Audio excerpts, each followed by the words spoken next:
Be Mark chapter 2, and we'll be starting in verse 13, and we'll be going to verse 17.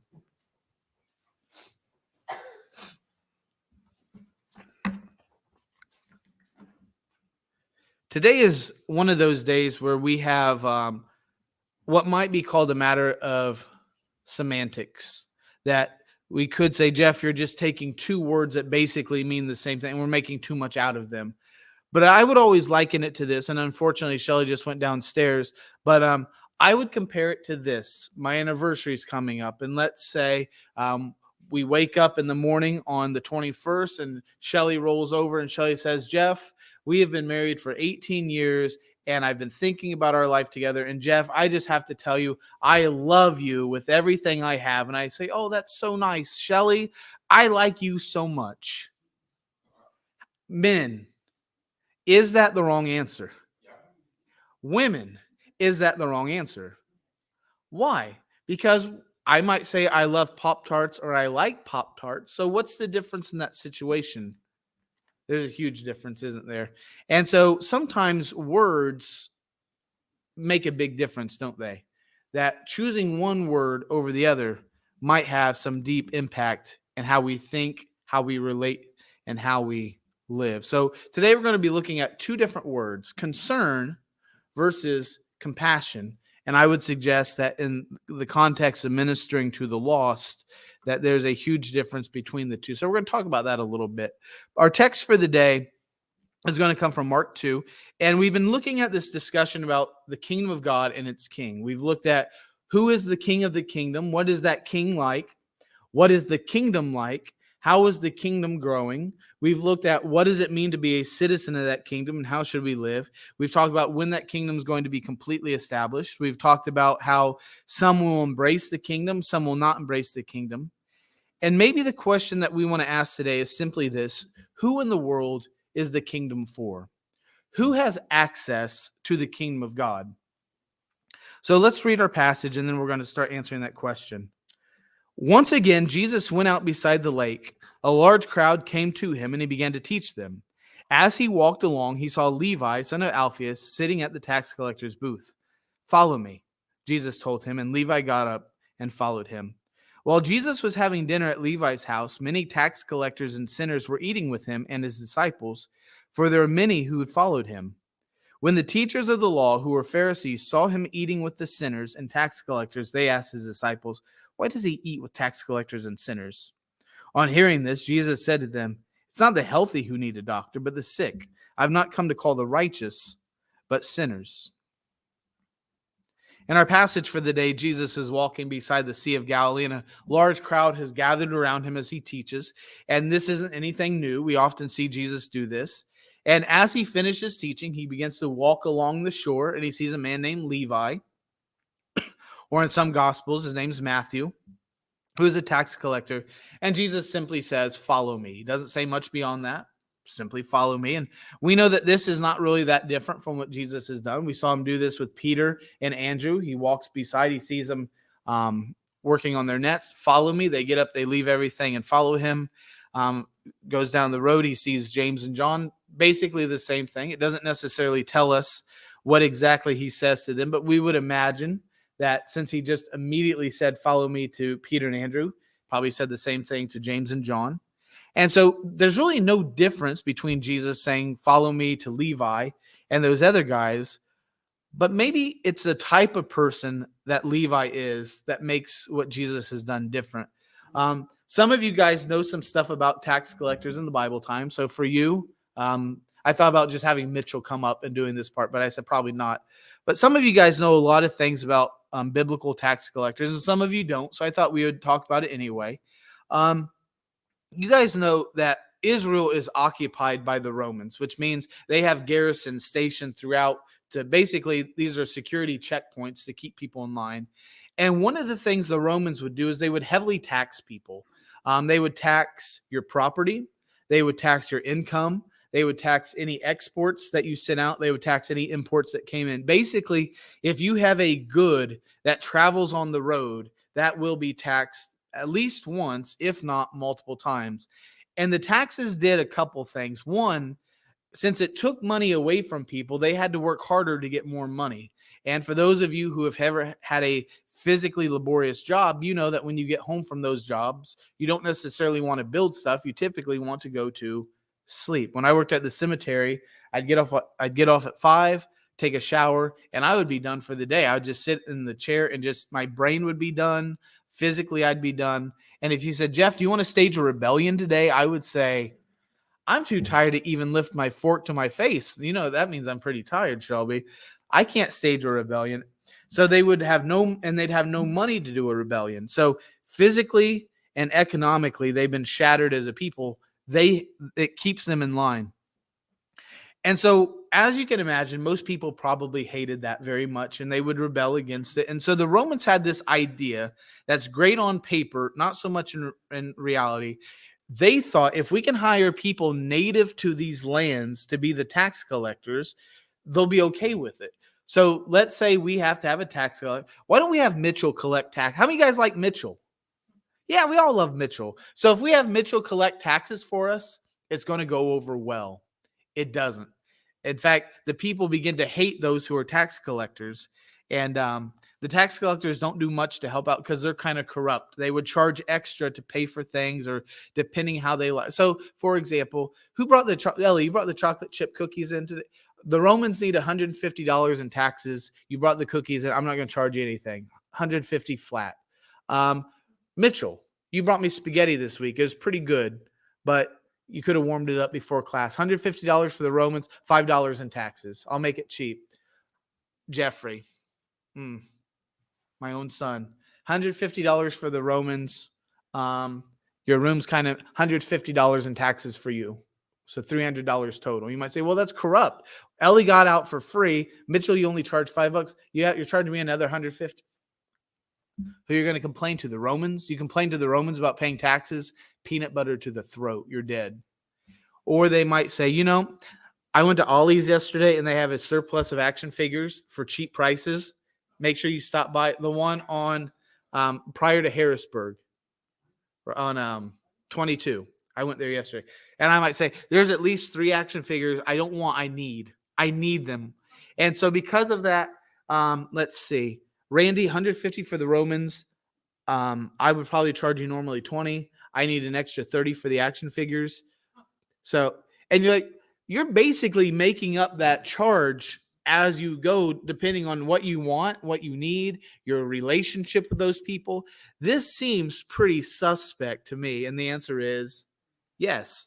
And the people realize that, and they did not like it. In fact, the people hated the tax collectors so much that they excluded them from temple worship and social activities. So you guys all know the story of Zacchaeus, and you'll sing with me. Zacchaeus was a wee little man, and a wee little man was he. And we're done. That's fine. We're done. We're done. That's all I need. But you guys know that we've often said that Zacchaeus is physically short.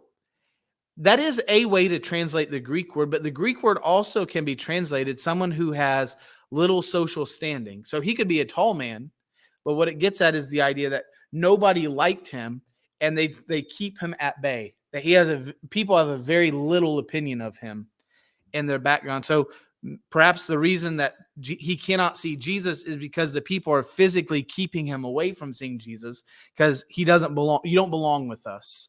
You're one of them. You're different than we are. So when we come to our text, Jesus has called a tax collector to follow him. We don't know if Levi is a good person or a bad person. We don't know if he's corrupt or if he's honest. All we know is that he's a tax collector. And Jesus said, I want you to follow me. Now, Peter, James, John, and Andrew, we can understand. These guys are fishermen. They work for a living to feed other people. They have an honest day's wage. They work hard. They provide for others. We can understand. Now, are they sometimes stubborn and ignorant? Yes. But at least it seems like they're committed to a cause that helps others. Tax collectors, on the other hand, why? We don't get it. And then what makes things worse is not only does Jesus call Levi to follow him, because we could say, well, there's hundreds of followers. Levi is just one man in the face of many. But notice what Jesus immediately does with him. He goes to his house and he eats with him. And you know that in the Old Testament, that when you would offer a sacrifice for, let's say, we sin against God, we offer a sin offering. We sin against someone else, we offer a guilt offering. After that, to show that we're right with God, we offer a fellowship offering. And when we offer that one, God gets some of that meat, the priest gets some of that meat, I get some, and my family gets some, and we all get together at the tabernacle and we eat together. And it symbolizes that now we have restored friendship with God. Because if you eat with someone in the Bible times, it shows that you are friends. And so Jesus, in the next part, goes to Levi's house and eats with him. So he's not just one among many. Jesus is very clearly saying, Levi is my friend. It gets worse. Not only does Jesus call a tax collector to follow him, not only does he eat with him, notice what Levi does after that. He invites all of his friends. And what are his friends? His friends are tax collectors and sinners. Interestingly, you'll notice that it says after that, and I've never noticed this till I was studying it this week, it gives the implication, verse 15, that a lot of those tax collectors and sinners have become followers themselves of Jesus. So the religious leaders show up and they voice their concern, not to Jesus, but they voice their concern to the disciples, and they're very confused. Why is Jesus eating with sinners? Why is Jesus eating with tax collectors? Jesus offers a very quick response. He's like, well, think about this. Who do doctors typically, do doctors help people that are healthy? Well, there's well visit. Be quiet. I don't understand the well visit. If you're healthy, why do you, anyway, I digress. That's a tangent. We're not going on a tangent. But anyway, doctors typically deal with what kind of people? They deal with sick people. And so Jesus says, I'm like a doctor. I'm going to those who may be not physically sick, which some of them are, but I'm going to people who are spiritually sick. I'm going to those who life is just kind of beat up and they've been conquered by the power of sin. They're conquered by the power of the evil one. They're conquered by their fear of death. And I'm ministering to their souls to set them free. No one would get mad at a doctor for helping. Like if you saw a doctor be like, hey, you seem kind of sick. Let me give you a shot to make you feel better. We wouldn't punch that doctor in the head and say, you idiot. How dare you help a sick person? That's cruel. Or if a doctor's like, hey, you got a cut on your arm. Let me give you a Band-Aid on your arm. Don't you give them a Band-Aid, idiot. We'd be like, well, no, that's what, doctors specifically help people who are sick. We wouldn't get mad at a baker for baking. Well, we might get mad at a baker for baking and not offering us a sample. That's true. But we wouldn't get mad at them for making cookies. We wouldn't get mad at a plumber for plumbing. We wouldn't get mad at lords for leaping. That's a reference. That was the most genuine groan I've ever seen. Thank you. I'll never tell that joke again. I tested it last time. I was like, they're either going to laugh or they're going to go, ugh. Anyway, I digress. And Jesus says, I'm calling the lost and the sick. And you can't get upset with me for doing exactly what I said I would do. Jesus calls the lost and he calls the sinful to be part of his kingdom. And we have to remember that. And I think sometimes I think we can forget that that's what Jesus came to do. And I think sometimes we forget that that's what we're also called to do. And I think maybe my fear is this, that when we use the word sinner, that's such a vague concept that we can say, of course, kind of like that story, of course I love my neighbor. Well, now that who is my neighbor? Or, Jesus calls us to minister to those who are lost and those who are quote unquote sinners. But that's kind of a vague term. Like, who exactly is that? And so today we come to this idea, and maybe this is the basis of where we're going, is we want to talk about what is the difference between having a compassion for the lost and a concern for the lost. We see in this passage, do the religious leaders have compassion for these followers of Jesus? They have no compassion, do they? In fact, they're kind of upset that Jesus is hanging out with these types of people. But it's also interesting when we looked at Mark chapter 10, we see that there's a large crowd following Jesus, and there's a man who is blind, off in the distance, who hears Jesus coming, and he starts yelling for Jesus to help him. And remember what the people tell that man? What do they say? Shut up. Shut up. Don't you mess with Jesus. And the guy is like, oh, it's Jesus. And he starts calling louder, and Jesus is like, who is this? He's like, bring that guy to me. And then all of a sudden the tune changes. Oh, Jesus wants to see you now. It's okay. Do they have compassion for the blind man? There's another story in Mark 10. Jesus is going between towns and some parents bring their little kids in, and the parents want Jesus to bless their children. And the disciples of all people are like, you need to get these kids out of here. Jesus can't be bothered with your kid. Ugh, that kid's eating his booger. Ugh, don't bother Jesus with that. And what does Jesus say? It says that Jesus gets indignant with the disciples, and he says, bring those kids to me. Do the disciples have compassion for the families who want to see Jesus? And the answer is they do not.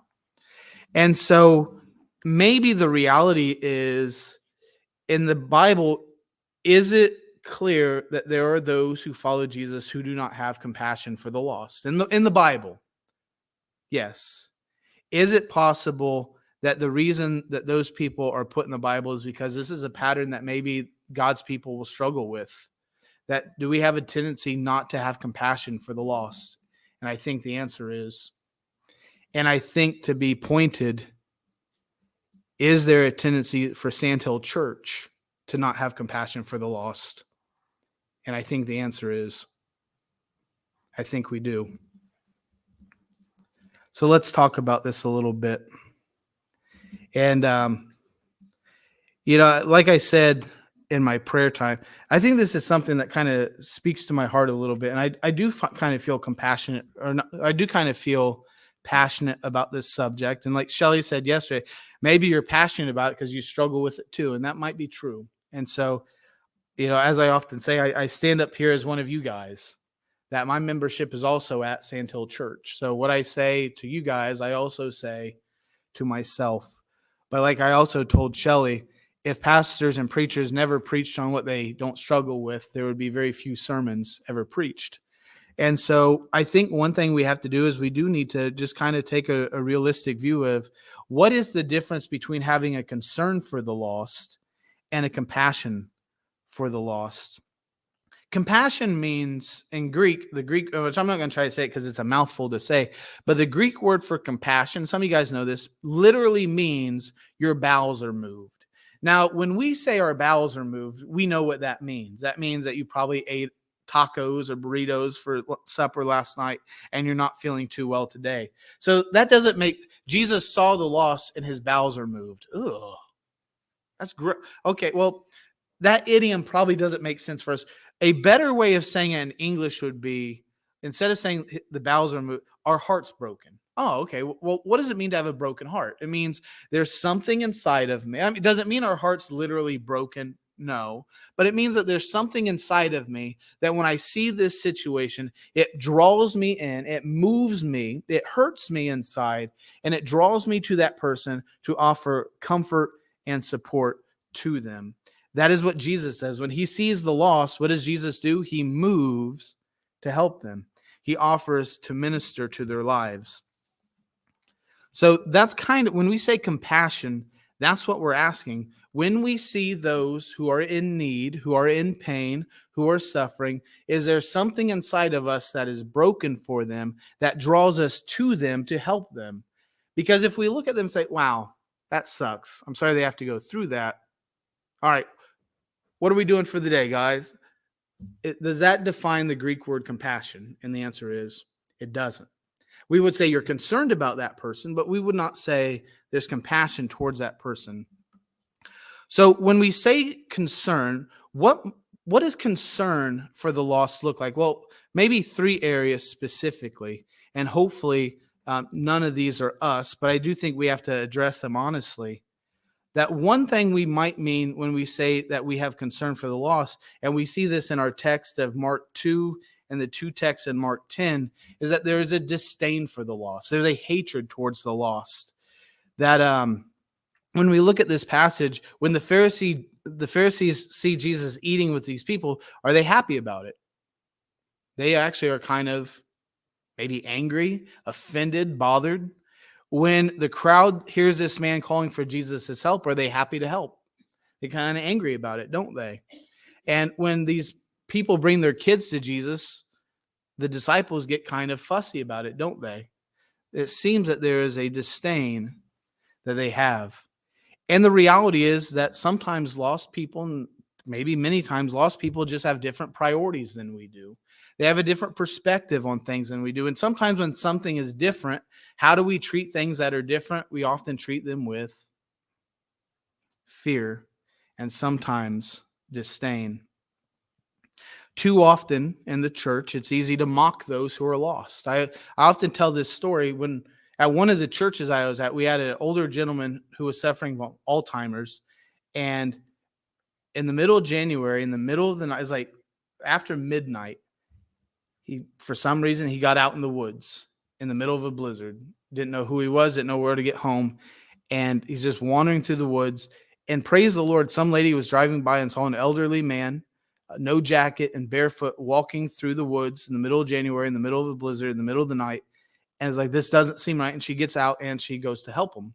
Takes him to the local sheriff's station. They are like, okay, we'll take him to the hospital. We'll check him out.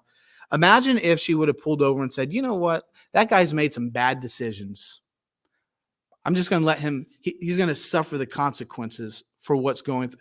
No one would say that. We'd say, this man's lost. We need to help him find his way to where he needs to be. And when it comes to the lost, that has to be our attitude. Here's someone who is lost in sin. And it would be easy to say, you know, I don't understand why people have to have purple hair now. I don't understand why they have to have so many tattoos or so many That's stupid to me. I don't understand why people just don't want to go to church anymore. That makes me upset. I don't understand how so many people could vote the opposite way that I did. That just makes me so angry. That's disdain. And now we can have our opinions. We'll get to this here in a second. You're free to have your opinions. You're not free to have disdain towards people that Jesus has called us to love and show compassion to. What is our attitude toward the lady with purple hair covered in tattoos and piercings? What is our attitude toward the Hispanic family who probably will never take the time to learn English and they may or may not be here legally? What's our attitude towards them? What's our attitude towards those who vote the opposite way that we do? I've been in church long enough to know that typically our attitude toward those people it's disdain, isn't it? This has nothing to do with your political opinion. Like, you're free to have your political opinion. Randy, we meet together. We met together for about 6 years now, an hour before church. And we talk about everything. We talk about movies. We talk about music, talk about political opinions. And we share those with each other because this is me and you. We're friends. So I have political opinions. I know you do. Mitchell, we have these conversations. And you guys probably know me well enough that I have an opinion on almost every single subject that exists. Someone might say ham loaf. Here's my opinion on ham loaf. I'm not going to share it because we probably wouldn't get along. You'd vote me out if I told you. P.S. I don't like it. You might say, Jeff, what's your opinion on red balloons? They're beautiful. There should be red balloons everywhere. They're so happy. I love them. Jeff, what's your opinion on hot air balloons? They're cool to see. Don't ever put me in one. And if I am, I better be sound asleep. And I better sleep through the whole trip. And I better wake up and say, what happened? Where'd the hour go? You're in a hot air balloon. I'm glad I was asleep because I would pass out. I have an opinion on everything. I have a political opinion on a lot of topics. But just because I have a political opinion and just because someone might disagree or even live contrary to my political opinion, that doesn't mean I can treat them with contempt, does it? I must show them love and compassion. Regardless of what your political opinions are, you're still called to love your neighbor, even if your neighbor is the opposite of what you believe. Itch my nose. Secondly, in addition to disdain, when we say that we're concerned about someone, it might mean that what we really are is that we're afraid of those people. We might have a fear or a worry for them. What happens if this group gets too much political power? What does that mean for me? What does that mean for the church? Does that mean the church is going to shut down? I can promise you one thing, the church will never be shut down. You know why I believe that? Because Jesus himself says hell itself will not stand against the church. Like, you cannot stop the church. People have tried to stop the church. And every time the church has tried to be stopped, guess what the church does? The church is an obnoxious pest powered by the Holy Spirit. You try to snuff out the church, it grows like crazy. We cannot live in fear, and we cannot especially live in fear of the lost, because when we fear people, we typically tend to treat them with disdain. Once upon a time, the church did have a nice amount of influence, respect, and control. And we live in a culture where we might say that we've lost a lot of influence, respect, and control. And you might even say that society has thrown all those things out the window to begin with. And I think that the result of that is that the church has a very fearful mindset. I remember hearing someone after Joe Biden was elected, someone in a church said this: there is no more hope for our country. Wow. Because I remember, like in Daniel chapter 1, it specifically says that God puts political people in power. So I guess that's not true anymore. I guess that's a lie. That's not good. And I'm pretty sure that, do you guys believe that God's in control? Like, can we raise our hand high and confidently? God is in control of all things. So we can't live in fear, and we especially can't live in fear of people, because as Hebrews says, what can man do to me? That when we live in fear, it warps how we think about the lost, that no longer are these lost people that we're trying to bring to Jesus. These are now people that we want to put walls up against. Because what happens if they start calling shots? What happens if they start doing, and what happens if they do start coming in? Like, what happens if these people who have never grown up in the church and people who don't value what we value, what if they start coming into the church? And what if lost people come in who absolutely hate pews? And the first thing they want to do is get rid of the pews in the church. I don't know that I'd want that. And I don't know that I'd want people who don't have the background and tradition that we have to suddenly be part of our congregation and start changing. And that creates fear, doesn't it? That creates a fear for having new people come in. So we don't want to be afraid of the lost, and we don't want to disdain the lost. Concern also gets at the idea of a false sense of care. That when we see Jesus ministering to people, how does Jesus respond? He goes to them, he's moved with compassion, and he helps them. When we say that we're concerned with people, what that might mean is that we know that you're going through something. I don't want to think about what you're going through. So I might say something pithy and short just to help you out. I don't know what that would be. Well, I know that life's difficult, but you know what? Grass sometimes looks greener on the other side. That's just because it's the yard's full of manure. You'll be okay. That's not really compassion. That's just maybe pithy. This is what James writes, and I'll be reading from the Message. James 2:14 through 17. Dear friends, do you think you'll get anywhere in this life if you learn all the right words but never do anything? Does merely talking about faith indicate that a person really has it?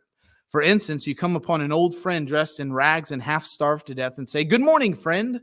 Be clothed in Christ, be filled with the Holy Spirit," and walk off without providing so much as a coat or a cup of soup. Where does that get you? So let's look at how in most translations they conclude that with James 2:17. But imagine, let's say we're walking down the street and we see a person on the street who is naked. Or if you wanted to be graphic, we could say butt naked. There's a butt naked person who hasn't had food in weeks. They look emaciated and starving to death.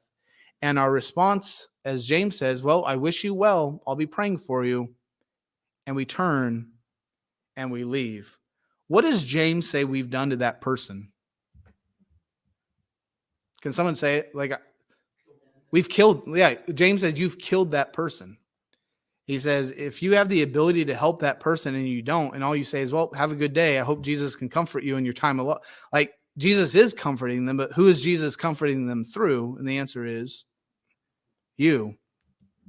This is how James 2:17 concludes it. In the same way, faith by itself, which is faith minus action, if not accompanied by action, is dead. James says, if you do not help people when you have the ability to help people, your faith it's killed. Like, you've killed that person, and you've admitted your own faith is pointless and useless. So it's crucial that when we talk about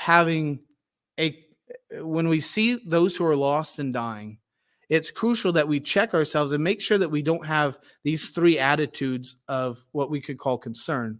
One, I'm concerned about these people. I'm concerned about them coming in. When I was in high school, at the church I went to, my pastor had a love for the lost that I can't even comprehend. This man loved lost people in a way that I can't even fathom. Oh my word. I wish I could be like him every day.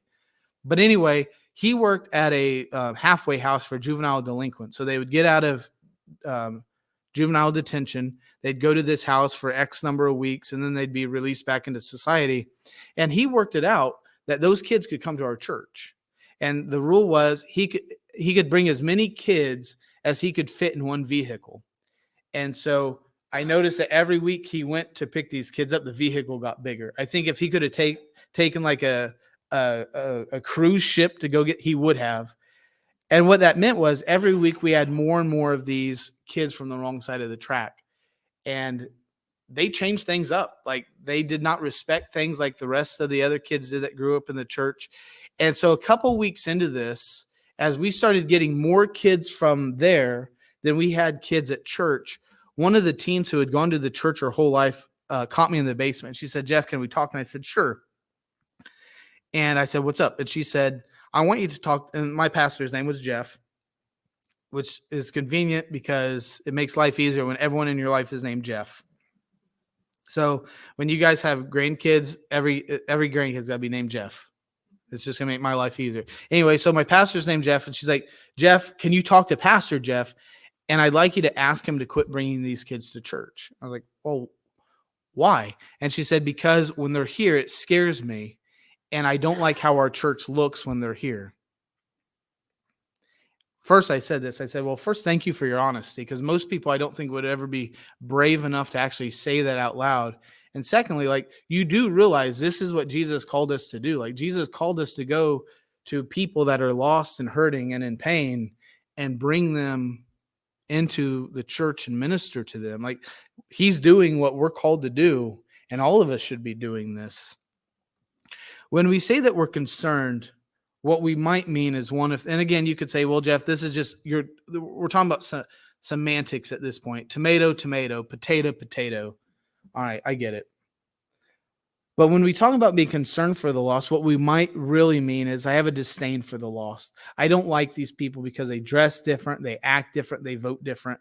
I don't really like, I mean, yeah, I'm concerned for them. Yeah, sure. But at the end of the day, I kind of see where the Pharisees are coming from. I mean, their life is super different, and Jesus is just hanging out with them. Secondly, concern for the lost might mean that we're afraid of the lost. Oh boy, what if these people were to come into our church? What would they change? Would they respect my tradition? Would they respect my background? Would they say, "Why have we done?" I always think of the story that Randy tells about the ham. I think I'm going to tell it again because it's a good story. But there's this lady, they're preparing, it's an Easter ham or something like that. And so they get the ham, they cut off both ends, and they put it on their thing. And the daughter's like, "Mom, why do we always cut the ends off of the ham?" "I don't know. That's what Grandma always did." So they call Grandma, and they're like, "Grandma, why did you always cut off the ends of the ham when Mom was growing up?" "I don't know." "Well, my grandma." So they call Great Grandma. "Great Grandma, why did you always cut off the ends of the ham?" And Great Grandma says, "Well, because at the time our pan was too short and we had to cut the ham to get it to fit in the pan. So for generations, they've always done it this way. No one's ever stopped to say, well, why are we doing it?" And sometimes when people have an objective view, they ask those questions. Why do we do it this way? I legitimately don't know. And sometimes that's kind of scary when we say, well, there's really no reason to do it this way. And, we probably could do it different. That gets kind of scary because once people start saying, why do we have to do this? Like, what if we took offering up as soon as we walked in the building so that we didn't have to stop the flow of services, just immediately take up offering? Well, we've never done it that way before. Which, by the way, Tom Rainer says those are the 7 words that will be on every church's headstone. We've never done it that way before. The concern for the lost might also mean fear or disdain, fear. It also might mean that we have no care for the lost. Well, we'll be praying for you. We'll be thinking of you. We'll be doing this. I mean, I do have something I could help you with, but there's this, we need to make sure that we have concern for the lost. So what does Jesus do when he bumps into the lost? Well, one, he's full of compassion. Again, that gets at the idea there's something inside of him that when he sees those who are hurting, something breaks. And maybe a good question would be this: when was the last time we saw someone who was hurting and something inside of us broke? Because if our heart's not broken for the lost, I would suggest that we probably aren't reaching out to them. You know, it's interesting. And I thought the statistic was that only 5% of Christians will ever share their faith. That number's actually gone down. Only 2% of Christians will ever tell someone about Jesus. That's crazy to me. So my first thing is, are our hearts broken for the lost? And then secondly, not only is Jesus' heart broken for them, what does he do? He goes to them. He goes to them and meets their need. For those that we know who are lost, do we seek them out? Do we go to them? Most Christians do not have unsaved friends, and there's probably a number of reasons why that's true. But what that does mean is, since we have so few unchurched friends, that means that we probably need to go out of our way to go to those people. Does anyone know, and I would give you an extra cookie after service, does anyone know the percent of people who just randomly walk into a church to start attending there? Does anyone know that number? It's less than 3%. It's 1%. Only 1 out of every 100 people just started attending for some reason. So what that means is, if the lost aren't knocking down the church's doors to come on Sunday, guess what that means for us? It means we've got to be building relationships with the lost. We can say, I'm concerned about the lost, but is your heart broken for the lost? Well, no, it's not broken. Well, then then you're just mildly concerned. Are we seeking out the lost to bring them to Jesus? Well, I don't really go out of my way to share. That's not my thing. Well, it's kind of Jesus's thing. Anyway. Thirdly, are we fellowshipping with the lost? And this is crucial that we understand that just because you eat with someone and just because you fellowship with someone doesn't mean you agree with them.